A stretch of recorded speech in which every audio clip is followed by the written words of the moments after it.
আমাদের উপর অর্থ মন্ত্রণালয় থেকে যে একটা অবৈধ চিঠি দেওয়া হয়েছে তাতে আমাদের টাইম স্কেল কর্তন করা হচ্ছে এবং আমাদের অবসরে যাওয়ার পরে আমাদের প্রত্যেক শিক্ষকের কাছ থেকে 8, 10, 12 লাখ টাকা করে কেটে নেওয়া হচ্ছে।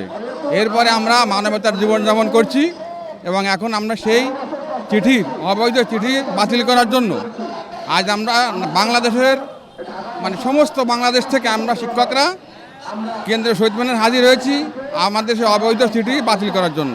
আমাদেরকে যারা অবসরে যাচ্ছে তাদের থেকে 7 লাখ 8 লাখ টাকা কর্তন করে নিচ্ছে, যে টাইম স্কেল বলছে যে তারা টাইম স্কেল প্রাপ্য নয়, তাদের 13 সালে নিয়োগ, এইটা ধরছে সরকার। এর আগে যারা 20-এর আগে যারা অবসরে গেছে তারা পূর্ণাঙ্গভাবে পেয়ে গেছে, 20-এর পরে যারা যাচ্ছে তাদেরকে ওই 7-8 লাখ টাকা কেটে নিচ্ছে। আমাদেরকে আরও যত সার্ভিস বেশি লং হবে তাদের আরও বেশি কর্তন হবে। এইটা একটা কালো পরিপত্র, আমরা অবিলম্বে এই কালো পরিপত্র প্রত্যাহার এবং বাতিল চাই। 12/8/2020 সালে একটা অর্থ মন্ত্রণালয় একটা চিঠি দিয়েছে। সেই চিঠি দেওয়ার কারণে যে সমস্ত শিক্ষকরা অবসরে যাচ্ছে, এই অবসরে যাওয়ার কারণে তাদেরকে যে অর্থ পাওয়ার কথা ছিল সেই অর্থগুলো প্রায় 7-8 লাখ টাকা করে কেটে নিয়ে এসেছে, সম্পূর্ণ টাকা পাচ্ছে না।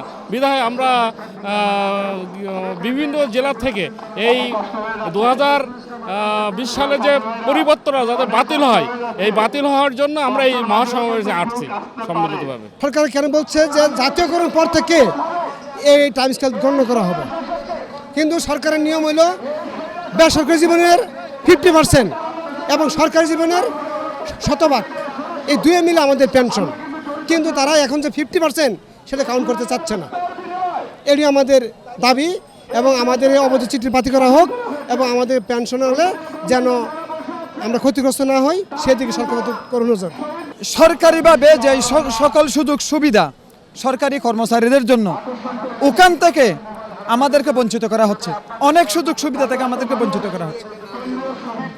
দুই একটা নাম, এই যে আমাদেরকে এই চাকরির যে বেসরকারি চাকরি ছিল ওখান থেকে আমাদেরকে 50% ধরার কথা, ওটাও এখন ধরতেছে না।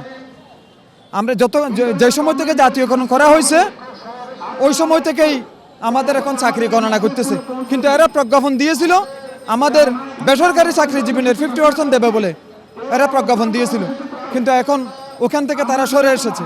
আমাদের আন্দোলন যদি যৌক্তিকভাবে, যেহেতু আমাদের এগুলো যৌক্তিক আন্দোলন, এই আন্দোলনগুলো যদি সরকার বর্তমানে যে সরকার আমাদের সারা বাংলাদেশে আমরা তাদেরকে সম্মানের সাথে দেখি, সম্মান করি এবং তারা খুব খুব ভালো সরকার আমরা পেয়েছি। তাদের কাছে আমাদের আশা যে ওনারা আমাদের দাবিটা মেনে নেবে, এই আশায় আমরা থাকবো ইনশাআল্লাহ।